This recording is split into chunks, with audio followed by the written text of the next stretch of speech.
So I want to remind all my viewers, between now and June 13th, which is my solosexual anniversary, I'm offering a reward if you will record a solosexual date with yourself.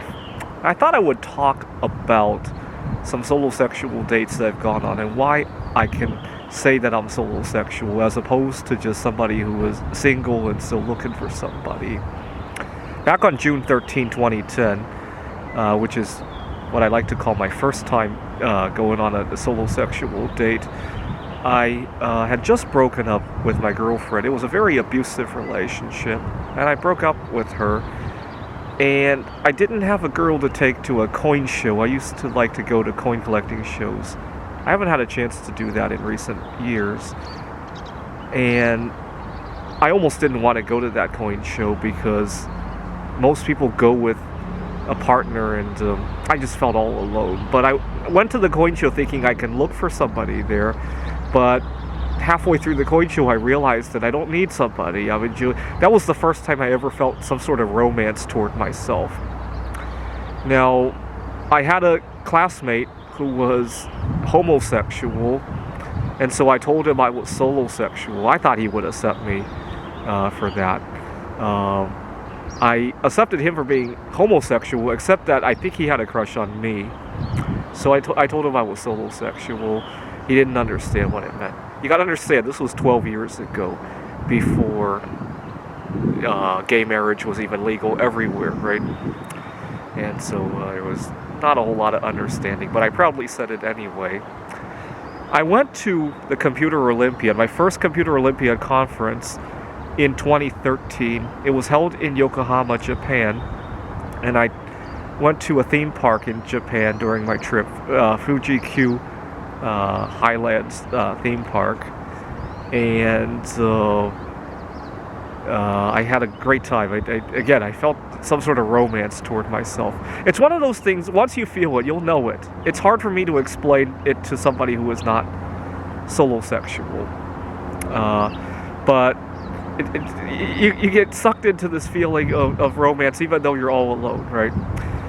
The other way I sometimes feel it is after breaking up with a girl, I continue to feel romance even without the girl, right?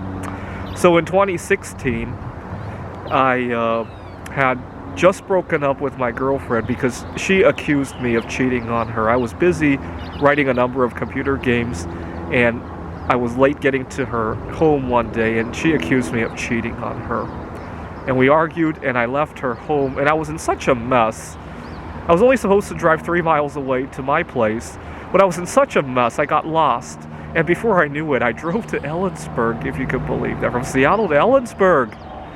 And when I got to Ellensburg has very dark skies. You can see the Milky Way. And I almost forgot the girl wasn't there.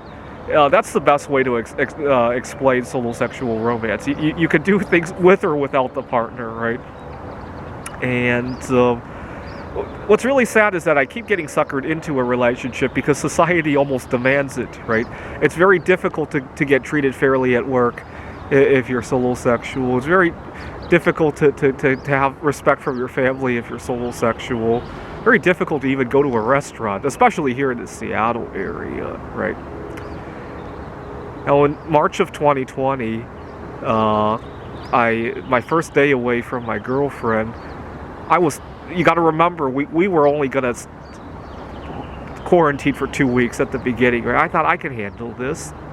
And I went home and I started writing an AI for the game of backgammon. I named it Corona Gammon. And I took a walk along a trail in Kirkland. And so I realized, hey, I was continuing to feel romance even without the girl. And I realized how much more freedom I had.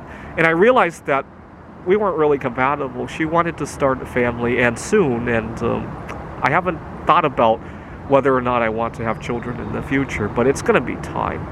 And I realized that that's not going to work for her.